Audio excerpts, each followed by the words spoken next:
কোনো এক ভ্যালেন্টাইনে লাল টুকটুকে শাড়ি পরে বান্ধবীদের সাথে বাইরে ঘুরতে গিয়েছিলাম। সেদিন লাল শাড়িতে নাকি আমাকে লাল পরীর মতো লাগছিল। দূর থেকে কোনো এক সুদর্শন পুরুষ এই লাল পরীকে দেখে প্রেমে পড়েছিল। আমি খুবই শান্তশিষ্ট এবং লাজুক প্রকৃতির একটা মেয়ে ছিলাম। আমার জন্য তার করা পাগলামি এবং তার দুষ্টু মিষ্টি কথাগুলো প্রথম দিকে আমার খুব বিরক্ত লাগলেও কেন জানি না একটা সময় পরে তার এই দুষ্টু মিষ্টি কথা, তার পাগলামিগুলো আমার অনেক ভালো লাগে। আমি মানুষটাকে ভালোবেসে ফেলি। আমি খুব কনজারভেটিভ ফ্যামিলির একটা মেয়ে। প্রেম, ভালোবাসা এগুলো আমার ফ্যামিলি একদমই পছন্দ করে না। তার মধ্যে আমার বাবা ছিলেন গ্রামের মোড়ল। আমি খুব ভালোভাবেই জানতাম আমার বাবা আমার পছন্দ করা ছেলের সাথে আমাকে কোনোদিনও বিয়ে দেবে না। এই ব্যাপারটা নিয়ে আমি প্রায় আমার প্রিয় মানুষটার কাছে কান্না করতাম।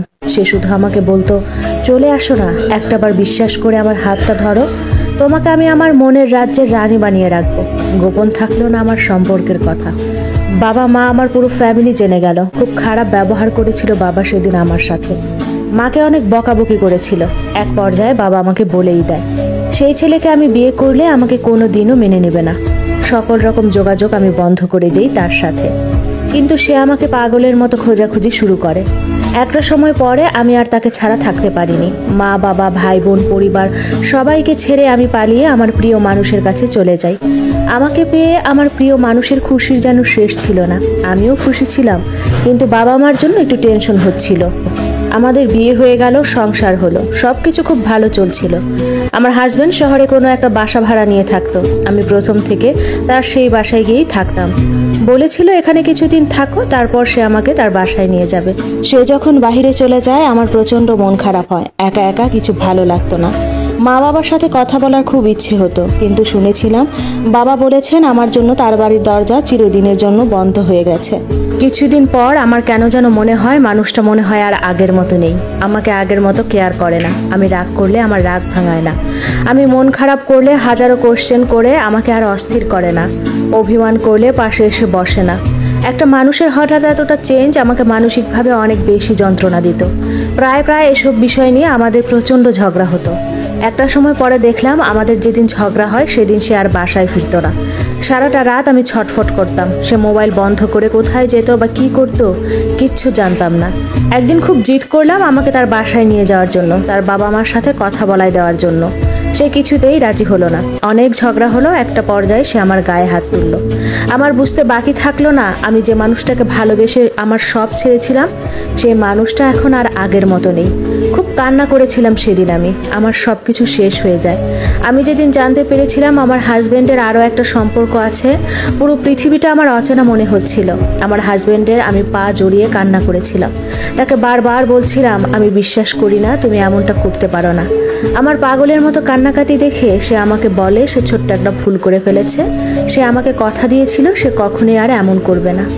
সে আমাকে প্রচণ্ড ভালোবাসে, আর আমি এতটাই সহজ সরল তার মিথ্যা কথা বিশ্বাস করি। সব কিছু ভুলে আমি আবার আগের মতো হয়ে যাই। হয়তোবা সেও আমার কাছে ফেরার চেষ্টা করছিল। একদিন রাত্রে যে মেয়েটির সাথে আমার হাজব্যান্ডের সম্পর্ক ছিল সেই মেয়েটি আমাকে ফোন দিয়ে অকথ্য ভাষায় গালাগালি করে। সে আমাকে বলে আমি নাকি আমার হাজব্যান্ডকে জোর করে আটকে রেখেছি। আমার হাজব্যান্ডের সাথে তার অনেক দিনের অনেক গভীর সম্পর্ক। তার মুখে এই কথা শুনে আমার এত বেশি কষ্ট হচ্ছিল। মেয়েটাকে আমি রিকোয়েস্ট করে বলেছিলাম আমি আমার ভালোবাসার মানুষটিকে অনেক ভালোবেসে বিয়ে করে সব কিছু ছেড়ে দিয়েছি, আপনি প্লিজ আমাদের মাঝে থেকে চলে যান। মেয়েটা আমাকে বলে সে আমার হাজব্যান্ডকে কখনোই ভুলতে পারবে না। আমার হাজব্যান্ডকে ছাড়া সে নাকি বাঁচবেই না। সে পুরো নাসর বান্দা। আমার হাজব্যান্ডকে তার লাগবেই। আমি খুব অবাক হয়েছিলাম। সেও তো একটা মেয়ে। সে কি নিজের কষ্ট দিয়ে অন্য একটা মেয়ের কষ্ট বুঝতে পারছে না? আমি তাকে বুঝিয়ে বলি আপনি আনম্যারিড, আপনি চাইলেই অন্য একটা ছেলেকে এখন বিয়ে করতে পারবেন, কিন্তু আমি তো ম্যারিড। আমি আমার হাজব্যান্ডকে ছেড়ে কোথায় যাব? কোনোভাবেই আমি মেয়েটাকে বোঝাতে পারিনি। সারা রাত কান্না করেছিলাম। কোথায় যাব, কি করব? আমার তো কোথাও যাওয়ার জায়গা নেই। আমার হাজব্যান্ডের ফোনে সারাক্ষণ মেয়েটা কল দিত, কিন্তু আমি দেখতাম আমার হাজব্যান্ড ফোন ধরতো না। রাতের খাবার খেতে খেতে আমি তাকে বললাম আমাকে নিয়ে চলো না তোমাদের বাসায়, আমার না এভাবে আর একদম ভালো লাগছে না। আমি একটু তোমার বাবা মার সাথে কথা বলতে চাই। জানি না এই কথা শোনার পর হঠাৎ সে অনেক রেগে গেল। এক কথায় দুই কথায় দুজনের আবার ঝগড়া লেগে গেল। আমার হাজব্যান্ড বাসা থেকে বেরিয়ে গেল। 5 দিন তার কোনো খবর ছিল না। আমি পাগলের মতো তাকে খুঁজেছি।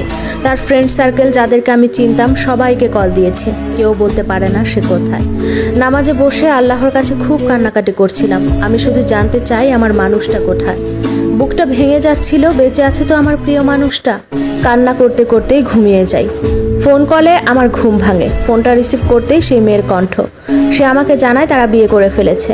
অঝরে পানি আসছিল 2 চোখ দিয়ে। আমি তাকে বললাম, আপনি কি জানতেন না আমরা বিবাহিত ছিলাম?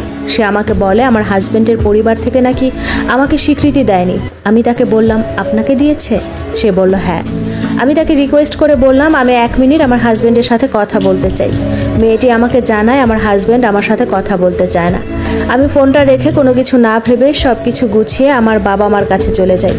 বাবা মা প্রথমে আমার সাথে কথা বলতে বা আমাকে মানতে চায়নি। আমি বাবার পাটাকে শক্ত করে জড়িয়ে ধরে বলেছিলাম, বাবা আপনার চোখের পানি বিফলে যায়নি।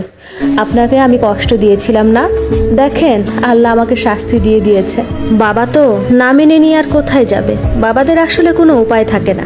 নিজেকে গুছিয়ে নিলাম। আমার হাজব্যান্ড আমার সাথে যোগাযোগ করার অনেক চেষ্টা করে, কিন্তু আমি তার সাথে 1 সেকেন্ডের জন্য কখনো কথা বলিনি।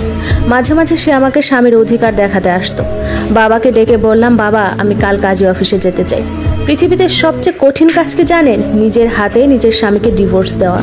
আমি তাকে ডিভোর্স দিয়েছি। এটা শুনে সে খুব কষ্ট পেয়েছিল, কারণ সে মনে প্রাণে বিশ্বাস করতো আমি তাকে কখনোই ছাড়তে পারবো না। একটা সম্পর্ক থেকে বের হয়ে নিজেকে নতুন করে দাঁড় করানো যে কতটা কষ্টের। নিজের সাথে সারাক্ষণ যুদ্ধ করতাম। রাতে বিছানায় ছটফট করে কাটাতাম। সবচেয়ে খারাপ লাগতো যখন মনে হতো আমি একা একা শুয়ে আছি আর আমার ভালোবাসার মানুষ তার বউকে পাশে নিয়ে ঘুমাচ্ছে। এটা মনে হওয়ার পরে আমি নিজেকে আর কন্ট্রোল করতে পারতাম না। প্রচণ্ড কষ্ট হতো আমার, কিন্তু আমি কাউকে কখনো বুঝতে দিইনি। বাবা আমাকে আবার কলেজে ভর্তি করিয়ে দিলেন। আমি পড়াশোনা শুরু করলাম। আমার একটু একটু ভালো লাগা শুরু হলো। পড়ালেখা, কাজকাম সব কিছুতেই মন বসতে শুরু করলো। আমি বুঝতে পারি আমি ডিপ্রেশন থেকে বের হয়ে আসতেছি। আমার ফ্যামিলি আমাকে মেন্টালি অনেক সাপোর্ট দিয়েছে। আসলে পরিবার আমাদের অনেক বড় একটা সম্পদ, যেটা এখন আমি হাড়ে হাড়ে বুঝতে পারি। 7 মাস পরে হঠাৎ একদিন আমার কাছে কল আসে। শুনলাম আমার যিনি হাজব্যান্ড ছিল সে নাকি অ্যাক্সিডেন্টে মারা গেছে। নিউজটা শুনে আমার মাথা যেন আকাশ ভেঙে পড়ে। আমি অনেক চিৎকার করে কান্না করছিলাম। আমার ফ্যামিলির লোকজন সবাই আসে বিষয়টা জানতে পারে। বাবাকে আমি কান্না করে রিকোয়েস্ট করে বলি, বাবা আমি শেষবারের জন্য তাকে একটু দেখতে চাই। বাবা আমার রিকোয়েস্ট ফেলে দেননি, আমাকে নিয়ে যায় তাদের বাড়ি। তাদের বাড়ি ভর্তি মানুষ, সবাই প্রচুর কান্নাকাটি করছিল। আমার নিজেরও প্রচুর কান্না আসছিল। আমি তার বাবা মা সবার কাছেই যাই। সবাই আমাকে জড়িয়ে ধরে খুব কান্না করছিল। একটা পর্যায়ে আমি তার ওয়াইফের কাছে যাই। দেখলাম তার ওয়াইফ সবার কাছে কান্না করে করে বলছে আমার ভালোবাসার মানুষকে ছাড়া আমি কিভাবে থাকবো। জানি না তার কান্না দেখে আমার খুব হাসি পাচ্ছিল। মনে হচ্ছিল একটাবার গিয়ে কানে কানে বলি, কি প্রিয় মানুষ হারালে অনেক কষ্ট লাগে? তাকে ছাড়া নাকি আপনি বাঁচতেই পারবেন না, চলতেই পারবেন না? তো এখন কি তাকে ছাড়া বেঁচে থাকবেন না? পৃথিবীতে সবচেয়ে ভয়ঙ্কর অভিশাপ হচ্ছে মানুষের নিঃশ্বাসের অভিশাপ, যেটা কখনোই